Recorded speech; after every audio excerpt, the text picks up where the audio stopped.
Olá, irmãos e irmãs em Cristo. Venho aqui hoje trazer mais uma lição para vocês da Escola Sabatina, no meu canal Revelando as Profecias da Bíblia. E a lição de hoje é a última da Escola Sabatina nesse trimestre, janeiro, fevereiro e março.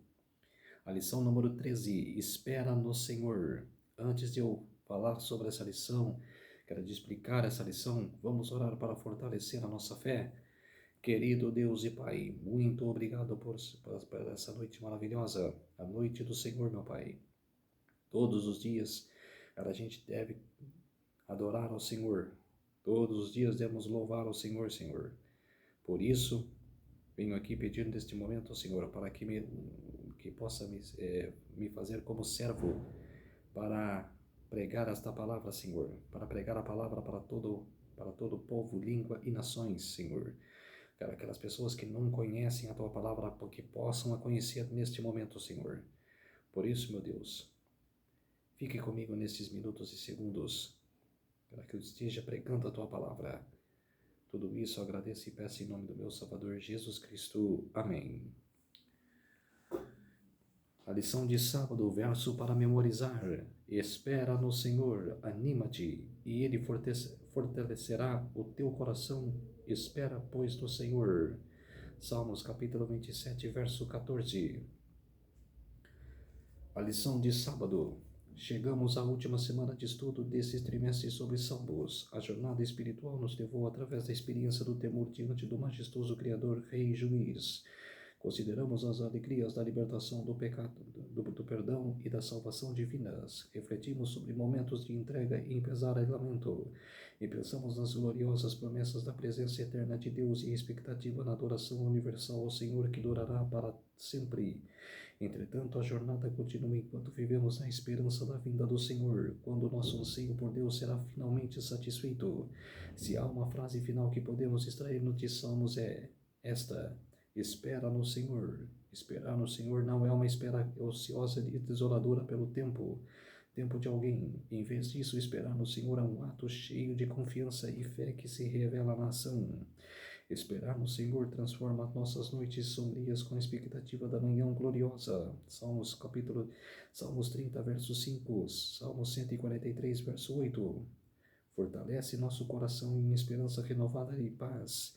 Motiva-nos a trabalhar mais, trazendo os feixes da colheita abundante dos campos missionários do Senhor. Salmos 126, verso 6. E Mateus capítulo 9, versos 36 a 38. Vamos ler Mateus capítulo 9, versos 36 a 38. Lá, o primeiro livro do Novo Testamento, primeiro Evangelho.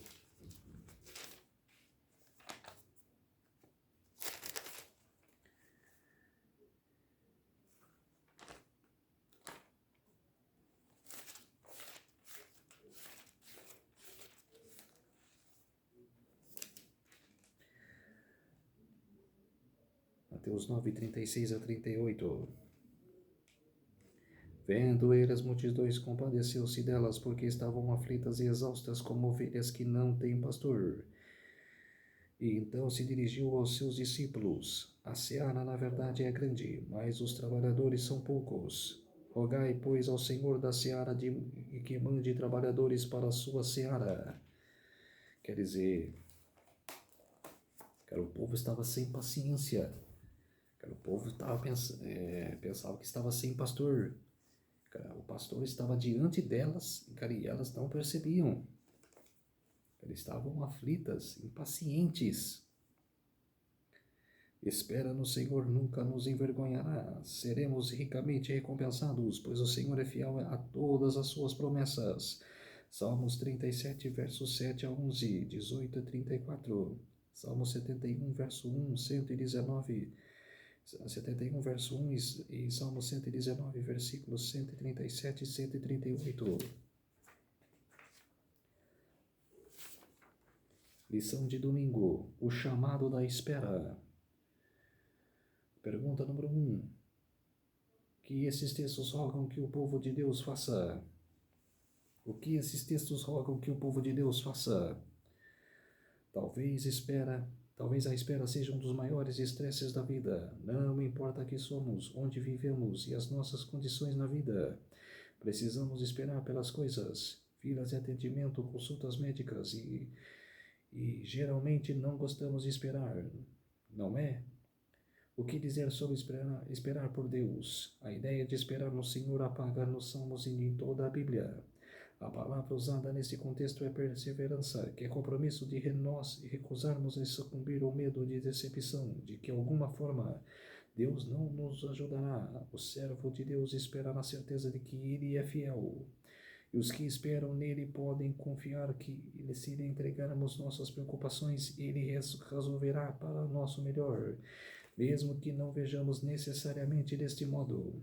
Esperar no Senhor é mais que aguardar.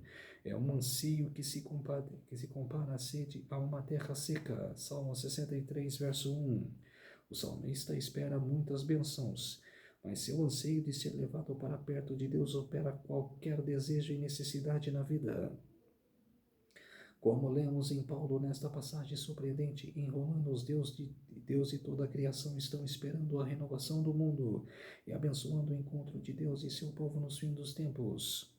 Ele escreveu: a ardente expectativa da criação aguarda a revelação dos filhos de Deus. Romanos 8, 19. Vamos ver o que diz Romanos capítulo 8, versículo 19, lá no Novo Testamento.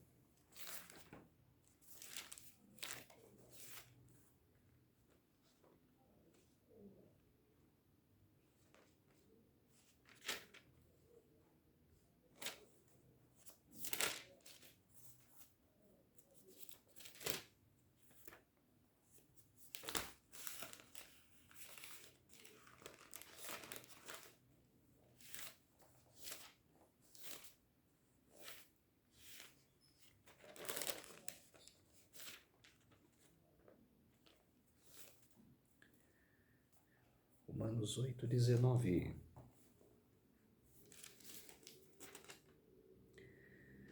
A ardente expectativa da criação aguarda a revelação dos filhos de Deus.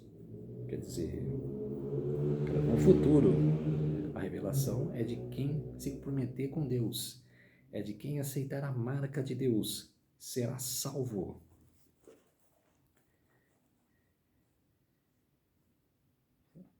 Que promessa incrível! Incrivelmente, quero essa promessa que eu acabei de falar. Quem aceitar a marca de Deus, quem tiver em comunhão com Deus, será salvo. No entanto, enquanto esperávamos a salvação final e o reencontro com Deus, assim como toda a criação, a um só tempo geme e suporta angústias até agora. Romanos 8, 22. Continua aqui em Romanos 8, agora o versículo 22. Porque sabemos que toda a criação é um só tempo, geme e suporta angústias até agora. Quer dizer, o que a gente está passando?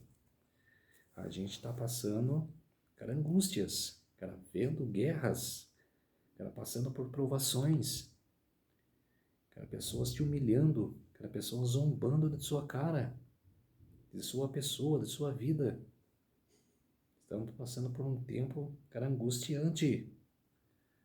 Vamos ter só paz quando formos morar com Deus.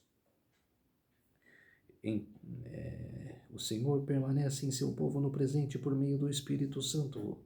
Enquanto isso, somos chamados a testemunhar. Vamos lá para Atos. Atos capítulo 1 e os versos 4 a 8. E comendo com eles, determinou-lhes que não se ausentassem de Jerusalém, mas os que esperassem a promessa do Pai, a qual disse ele: de mim ouvistes. Porque João, na verdade, batizou com água, mas vós sereis batizados com o Espírito Santo, não muito depois desses dias. Então os que estavam reunidos lhe perguntaram: Senhor, será este o tempo que restaures o reino e a Israel? Respondeu-lhes: não vos compete conhecer tempos ou épocas que o Pai reservou pela sua exclusiva autoridade, mas recebeis poder ao descer sobre vós o Espírito Santo, e sereis minhas testemunhas, tanto em Jerusalém como toda a Judeia e Samaria, até os confins da terra. Quer dizer, que a promessa era para todos os filhos, não só para os apóstolos, mas para todos os filhos de Deus. estará em comunhão com todos até os confins da terra, em todo lugar. O Senhor está conosco.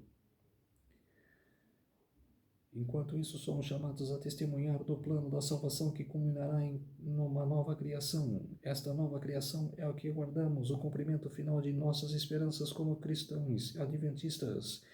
E esse nome adventista contém a ideia da esperança que temos. Esperamos, mas sabemos que não é em vão. A morte e a ressurreição de Cristo na primeira vinda são a nossa garantia da sua segunda vinda. A pergunta do rodapé: o que você espera de Deus? Como aprendamos a esperar com fé e confiança, especialmente quando pelo que estamos orando ainda não chegou? O que você espera em Deus? O que você espera de Deus? Aquela pergunta que você tem que fazer para si mesmo. Eu não vou responder isso, eu vou deixar vocês que estão assistindo esse vídeo responderem. Quero no comentário, quero que estará livre embaixo. Vocês vão falar para mim o que esperam no Senhor. O que vocês esperam de Deus? Eu espero a fraternidade, eu espero esperança de um futuro melhor, de minha vida melhor, de morar com Deus lá no céu por 1000 anos, que em Apocalipse 20, de estar com o Senhor na nova terra, novo céu e na nova terra. É isso que eu espero em Deus. Mas eu tenho que louvar, adorar e estar em comunhão com o Senhor. E como aprendemos a esperar com fé e confiança, especialmente quando aquilo pelo que estamos orando ainda não chegou. Você deve ter paciência. Você tem que ter paciência. Você pediu uma coisa para Deus, espere que é no tempo de Deus, é no tempo dele. Não se aflige. A lição de segunda-feira: paz de uma criança desmamada. A pergunta número 2. O que o Salmo 131 nos ensina sobre o nosso relacionamento com Deus? O povo de Deus vive em um mundo que aflige os fiéis, um mundo cheio de tentações e dificuldades. A convicção renovada de que era filho de Deus, que sua vida dependia dele, confortava o salmista e o levou a confessar que o seu orgulho não tinha valor. O orgulho engana, pois faz com que os orgulhosos se tornem egocêntricos e incapazes de olhar além de si mesmos. Os orgulhosos são cegos para a realidade superior de Deus. Em contrapartida, os justos elevam os olhos a Deus. Salmo 123, versos 1 a 2. O reconhecimento da grandeza divina se torna humildes e livres da busca de si mesmos e da ambição vã. O salmista confessou que não buscava coisas grandes, nem coisas maravilhosas demais. Salmo 131, verso 1. Essas expressões descrevem as obras de Deus que estão além da compreensão humana. A ciência moderna nos mostra que mesmo as coisas mais simples podem ser incrivelmente complicadas e estar muito além de nossa compreensão, pelo menos por enquanto. De fato, há uma grande ironia. Quanto mais aprendemos sobre o mundo físico, maiores são os mistérios diante de nós. Enquanto isso, a metáfora no Salmo 131, verso 2, como a criança desmamada se aquieta nos braços de sua mãe, é uma imagem poderosa de alguém que se encontra paz e calma no braço de Deus. Ele aponta para o relacionamento amoroso que uma criança tem com sua mãe em vários estágios de sua infância. Ao desmamar-nos de ambições e orgulhos ilusórios, Deus nos introduz ao alimento sólido, que é fazer a vontade daquele que enviou Jesus e a realizar a sua obra. João capítulo 4, verso 34. Vamos ler João capítulo 4, verso 34. O Evangelho de João, capítulo 4, verso 34. Disse-lhe Jesus: a minha comida consiste em fazer a vontade daquele que me enviou e a realizar a sua obra. Quer dizer, que o texto fala aqui, que a gente tem que desmamar do mundo, e quer ficar com o Senhor, quer ficar com o Senhor Deus, aceitar Jesus em nossas vidas, para a gente ter o alimento. E Hebreus capítulo 5. Vamos lá para o livro de Hebreus. Capítulo 5, versos 12 a 14. Pois com efeito, quando deveis ser mestres, atendendo ao tempo decorrido, tendes novamente necessidade de alguém que vos ensine de novo quais são os princípios elementares dos oráculos de Deus. Assim vos tornastes como os necessitados de leite e não de alimento sólido. Ora, todo aquele que se alimenta de leite é inexperiente na palavra da justiça, porque é criança. Mas o alimento sólido é para os adultos, para aqueles que, pela prática, têm suas faculdades exercitadas para discernir não somente o bem, mas também o mal.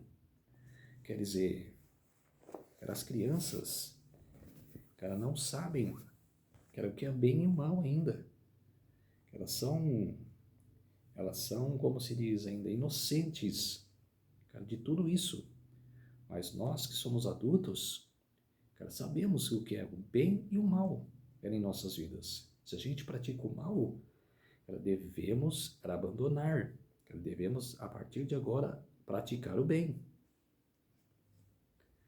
A confiança infantil descrita no Salmo 131 é uma fé madura que foi provada e testada nas dificuldades e descobriu que Deus é fiel à sua palavra. Finalmente, a atenção do salmista repousa sobre o bem-estar do povo de Deus. Somos chamados a usar nossa experiência com Deus para fortalecer a sua igreja, ou seja, a partir do que aprendemos da fidelidade e bondade divinas, podemos compartilhar com outros que, por algum motivo, ainda lutam com a sua fé.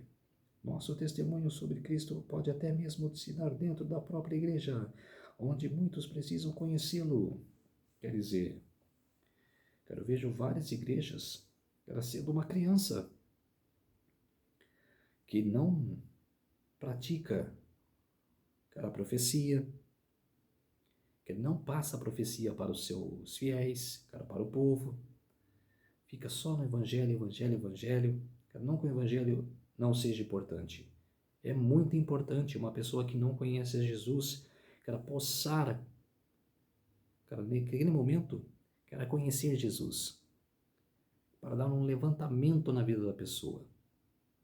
Mas, os fiéis que conhecem a Deus, sabem de Jesus, precisam saber de profecias, isso está faltando nas igrejas, de todas as religiões. Faltam profecias que vai acontecer no futuro. Precisamos aprender, as pessoas precisam saber. É isso que eu cobro de várias igrejas. É isso que eu estou indo nas igrejas, para cobrar dos líderes que precisam pregar as profecias. Ficar pregando feijão com arroz, que é o evangelho, não dá.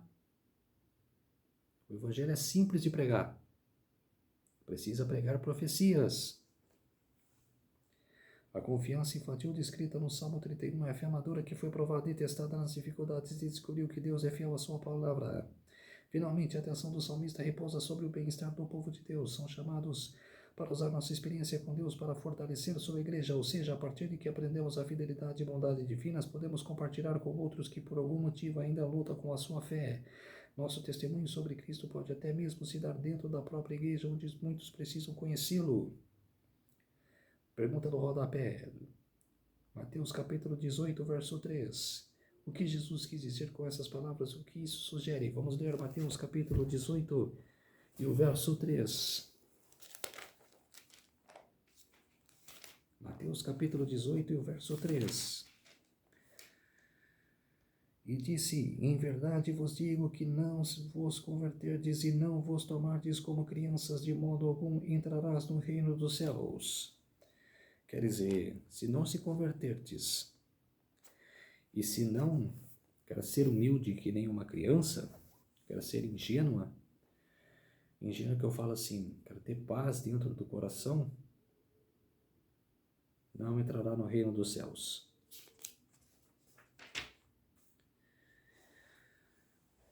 Pergunta de terça-feira. A lição de terça-feira, trazendo os seus feixes. A pergunta número 3. O que dá força e esperança aos fiéis? O que é dito nesta passagem, neste contexto que podemos aplicar à nossa vida? Os livramentos do passado são fonte inesgotável da inspiração para os fiéis e fonte de esperança para o futuro.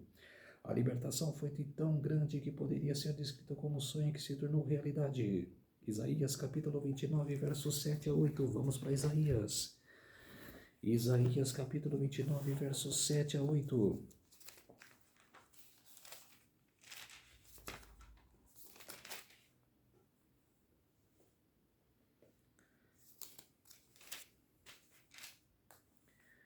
Com sonho e visão noturna será a multidão de todas as nações que hão de pelejar contra a lareira de Deus, como também todos os que pelejarem contra ele e contra os seus habitantes, seus baluartes, e a puserem em aperto. Será também como um faminto que sonha até que está a comer, mas acordando sente-se vazio. Ou como o sequioso que sonha que está a beber, mas acordando sente-se desfalecido e sedento. Assim será toda a multidão das nações que pelejarem contra o monte Sião. Quer dizer, serão amaldiçoadas todos que pelejarem contra o povo de Deus. Todos que pelejam contra os fiéis de Deus.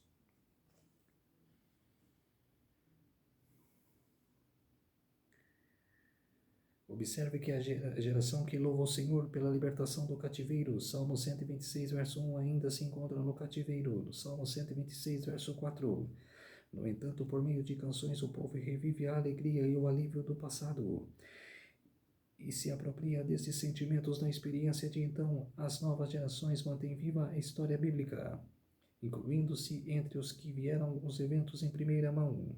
Assim, uma fé viva preza pelas grandes obras que Deus realizou em seu favor, em favor de seu povo no passado, como algo que o Senhor fez por nós, e não simplesmente coisas que o Senhor fez por elas, por eles, pelas gerações anteriores de crentes. A lembrança do passado suscita uma esperança renovada hoje. A imagem de torrentes no Negueb, Salmos 126, verso 4. É uma metáfora da ação repentina e poderosa de Deus em favor do povo. O sul de Judá era uma região de deserto. Os riachos se formavam de forma repentina e ficavam cheios de crucial no sucesso do ano agrícola. Deuteronômio capítulo 11, verso 14, 28 e 12, e o capítulo 28, verso 12. Da mesma forma, a ideia de semear com lágrimas e colher com alegria, Salmo 126, versos 5 a 6. É a promessa de que Deus concederá um presente difícil para um futuro feliz. O fim da época da colheita era um tempo que os peregrinos traziam os frutos da estação para o templo em Jerusalém. Êxodo capítulo 34, versos 22 a 26. A colheita oferecia uma lição espiritual para as pessoas, assim como o trabalho de semear e cuidar dos campos, pomares e vinhedos é recompensado com a alegria da colheita. As provações do povo de Deus serão coroadas com a alegria da salvação no fim dos tempos. A imagem da grande colheita aponta para a restauração do reino de Deus na segunda vinda de Cristo. Amós capítulo 9, versos 13 a 15. Vamos para Amós capítulo 9, versos 13 a 15.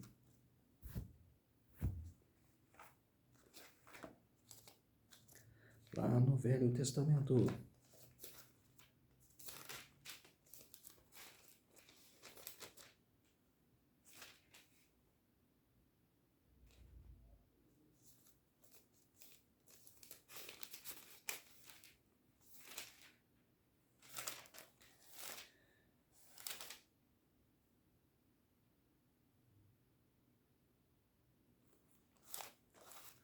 Vou achar Amós aqui, Amós capítulo 9,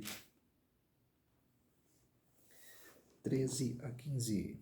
Eis que vem dias, diz o Senhor, que lavra segue logo o que ceifa, e o que pisa as uvas, o que lança a semente.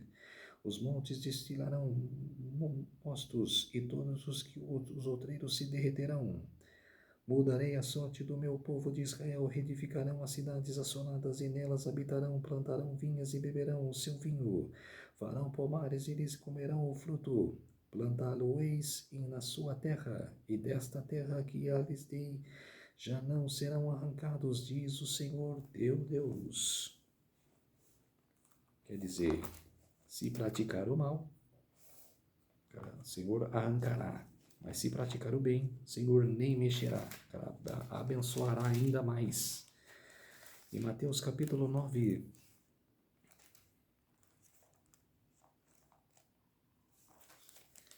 Mateus capítulo 9 e o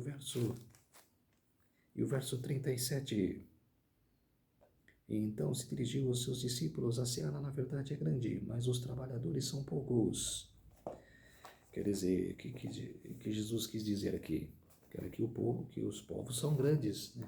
Olha o mundo, são muitos, mas a seara é pouco, os trabalhadores são poucos, poucos que vão se salvar.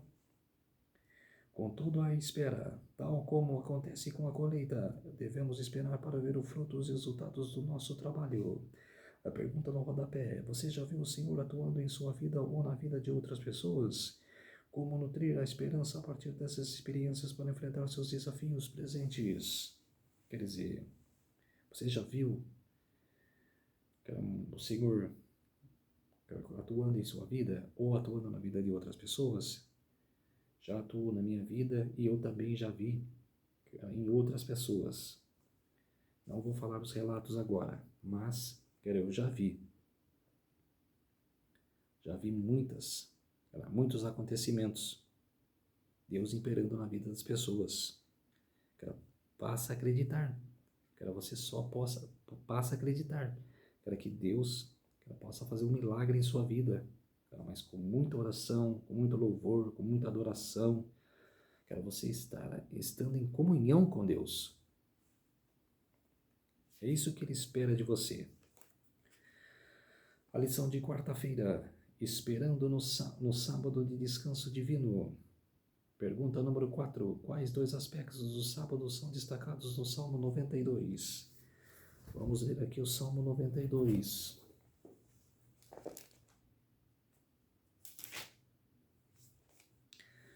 Hino de gratidão a Deus, salmo cântico para o dia de sábado. Bom é render graças ao Senhor e cantar louvores ao teu nome, ó Altíssimo. Anunciar de manhã a tua misericórdia e durante as noites a tua fidelidade com instrumentos de 10 cordas com saltério e com a solenidade da harpa. Aí vocês, evangélicos, católicos, que guardam o domingo. Se no Velho Testamento, no Antigo Testamento, já falava do sábado, que prova mais, vocês querem que o dia do Senhor é o sábado? Os salmistas não iam falar do sábado à toa. Se fosse outro dia, que era o dia do Senhor, eles falariam outro dia, domingo, segunda, sexta. Mas o dia do Senhor é o sábado. No Antigo Testamento, os salmistas falavam do sábado.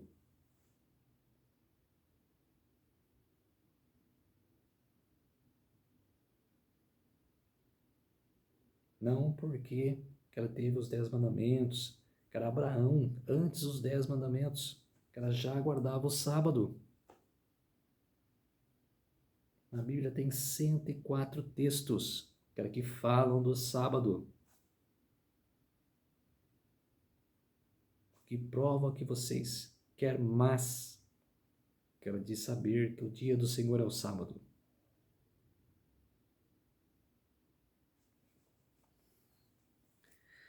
O louvor a Deus pelas obras de suas mãos, Salmos 92, versos 4 a 5, e a descrição dos justos semelhante ao Éden, Salmos 92, versos 12 a 14, apontam para a criação e o primeiro aspecto que o sábado comemora. O Salmo magnifica o Senhor por sua vitória sobre os inimigos como o Deus da justiça, Salmos 92, versos 7 a 15.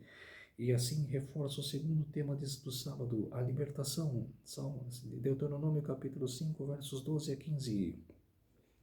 O Salmo 92 exalta a Deus pela criação passada e a sustentação do mundo e apronta para a esperança na paz e na ordem divinas e eternas.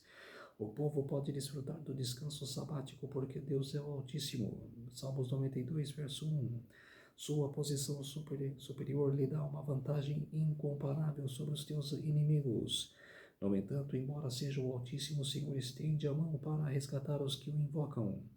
A criação e especialmente a redenção devem inspirar as pessoas a adorar a Deus. Afinal, viver em uma criação devastada pelo pecado sem a esperança da redenção não seria nada animador, pois não teríamos qualquer esperança. Por isso, louvamos ao Senhor não apenas como Criador, mas também como Redentor.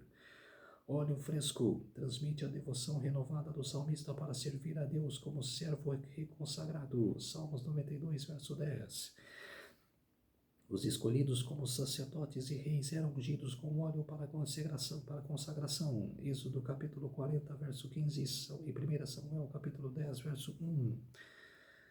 No entanto, o salmista escolheu uma palavra hebraica incomum, balau, para descrever sua função, a qual retrata a unção dos servos de Deus, mas denota a mistura de óleo com outras partes do sacrifício. Êxodo capítulo 29, verso 2 e Levítico capítulo 2, versos 4 a 5. O uso de Baal implica que o salmista desejava a apresentar como sacrifício vivo ao Senhor e consagrar todo o seu e o eu a Deus. Romanos capítulo 12, verso 1. Não é surpreendente que encontraremos pensamentos sobre consagração em um salmo dedicado ao sábado, pois esse dia é o sinal de que o Senhor santifica o seu povo. Êxodo capítulo 31, verso 13. As imagens de palmeiras e cedros do Líbano retratam o povo de Deus crescendo na fé e na verdadeira apreciação dos maravilhosos propósitos do amor de Deus. O sábado é o sinal da aliança eterna do Senhor com seu povo. Ezequiel capítulo 20, verso 20. Vamos ler. Ezequiel capítulo 20, verso 20. Já em Gênesis, cara, Deus não fez em 6 dias, este mundo, no 7º ele descansou. Qual que é o 7º dia? O sábado. O primeiro dia da semana é o domingo.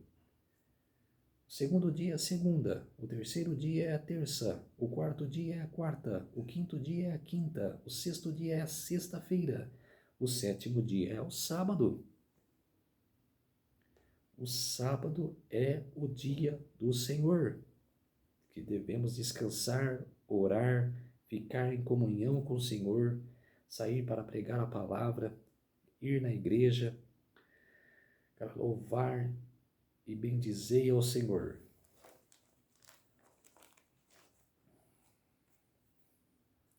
Vamos para Ezequiel.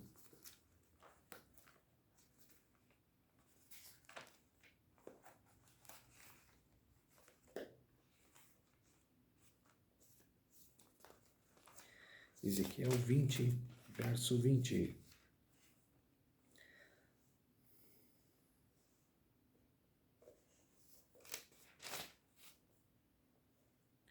Santificai os meus sábados, pois servirão de sinal entre mim e vós, para que saibais que eu sou o Senhor vosso Deus.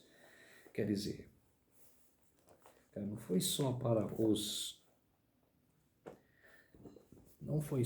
os judeus, para os israelitas que Deus propôs o sábado, que era para todos nós.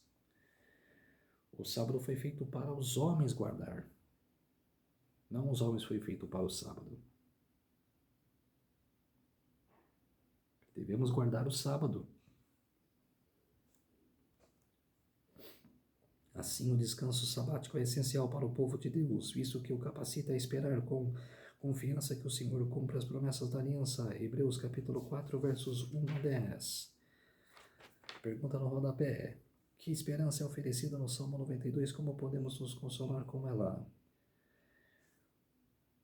Consolar com ela?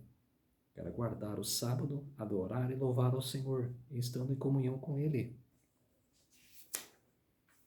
Pergunta a lição de quinta-feira. A alegria vem de manhã. Pergunta número 5.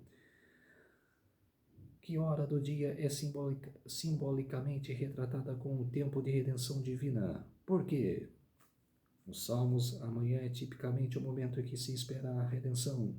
Amanhã revela o favor divino que põe fim à longa noite de angústia. Salmo 130, versos 5 a 6. A libertação de Deus reverte a escuridão da morte. Salmos 143, verso 3. E uma luz de uma nova manhã. Salmos 143, verso 8. E nos tira do abismo. Salmos 143, verso 7. Para um caminho reto e seguro. Salmos 143, versos 10 e o verso 10. A pergunta número 6. O que aconteceu na manhã relatada nesta passagem? O que este evento é tão importante para nós? A manhã da ressurreição abriu o caminho para a manhã eterna da salvação para os crentes. Os discípulos experimentaram a promessa no Salmos 30, verso 5. O choro pode durar uma noite, mas a alegria vem pela manhã, quando encontramos o Senhor ressuscitado. A graça de Deus transforma nosso choro em alegria. Salmos 30, versos 5 a 7. Assim como a estrela da manhã anuncia o nascimento de um novo dia, a fé anuncia a nova realidade da vida eterna aos fiéis. 2 Pedro capítulo 1, verso 19. Jesus é chamado de brilhante estrela da manhã. Apocalipse 22, verso 16. Ao qual aguardamos, pois ela estabelecerá o seu reino, no qual não haverá mais noite, mal nem morte. Apocalipse 21, versos 1 a 8 e 25. Do que qualquer coisa, é isso que esperamos do Senhor. Certamente a espera vale a pena. Sobre a tumba aberta de José, Cristo proclamará vitorioso: Eu sou a ressurreição e a vida. Essas palavras só podiam ser pronunciadas pela divindade. Todos os seres criados vivem pela vontade e o poder de Deus. Somente aqueles que é um com Deus podia dizer: Tenho autoridade para entregar a vida e também para revelar. João capítulo 10, versículo 18. Cristo possuía o poder de quebrar todas as gemas da morte. Texto de Ellen G. White, O Desejado de Todas as Nações, páginas 630 e 631. A serva do Senhor. A pergunta no rodapé. A morte foi gravada em nossas células do nascimento. Embora isso seja verdade, o que a ressurreição de Jesus nos prometeu sobre a transitoriedade da morte? Que a morte é um sono.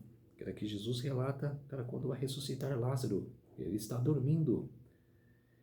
Vamos despertar para a glória ou despertar para a morte. Para a glória, todos que morreram na esperança da vinda do Senhor, todos que creram nele, eles vão ressuscitar na segunda vinda de Jesus. Os ímpios vão morrer ali mesmo, nos mesmos lugares que estiverem na segunda vinda de Jesus. E os ímpios mortos que não acreditavam em Jesus, que não creram nele, depois de 1000 anos, que as pessoas vão morar no céu, que eles ressuscitarão, mas para a condenação eterna. A lição de sexta-feira, estudo adicional. Os salmos apelam para que esperemos no Senhor. Salmos 37, verso 7. Quando a espera parece pesada, incerta e solitária, devemos nos lembrar dos discípulos no dia da ascensão de Jesus.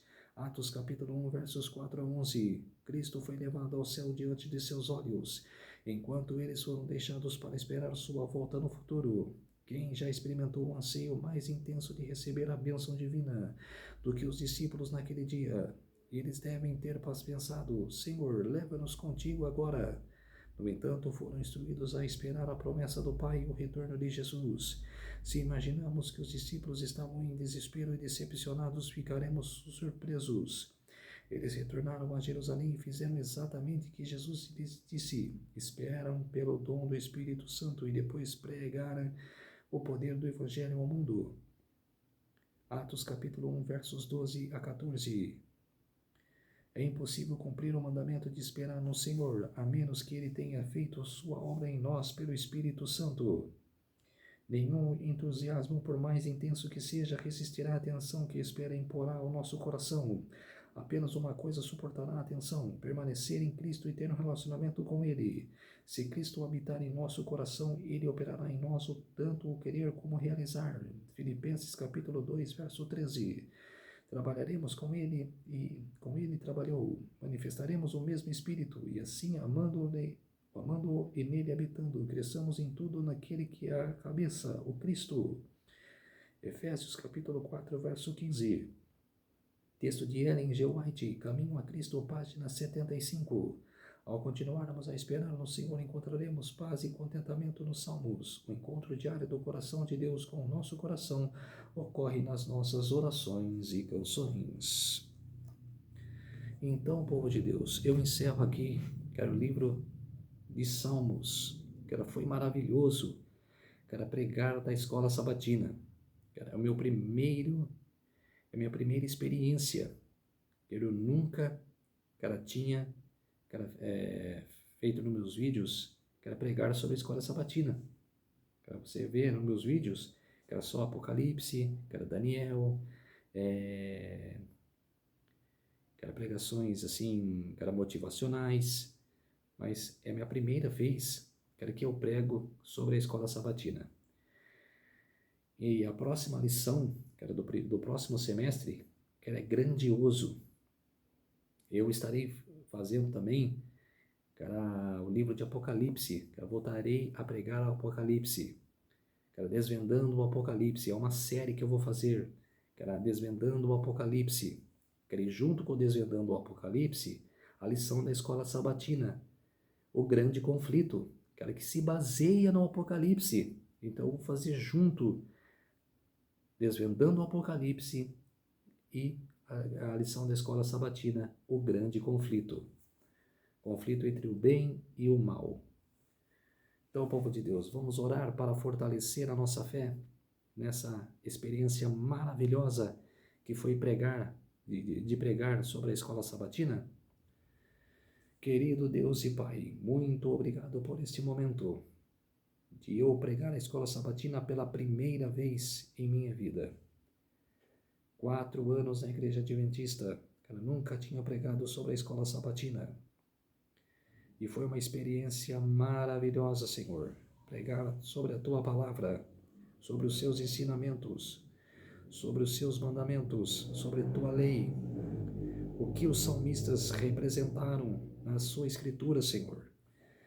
Foi maravilhoso demais pregar sobre os Salmos, o livro de Salmos, que nos apresenta as lições maravilhosas de como devemos adorar ao Senhor, de se expressar ao Senhor, de louvar ao Senhor e de bendizer ao Senhor.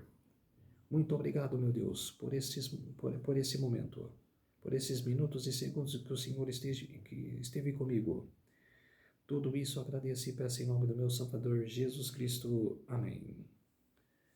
Então, povo de Deus, me ajude a se inscrever no meu canal, ativar os sininhos de notificações para vocês receberem o meu vídeo, deixar aquele like, também para me ajudar aqui no canal, e de me fortalecer aqui, no YouTube, tá bom? Uma ótima noite para todos vocês e até o próximo. Até a próxima lição, o grande conflito.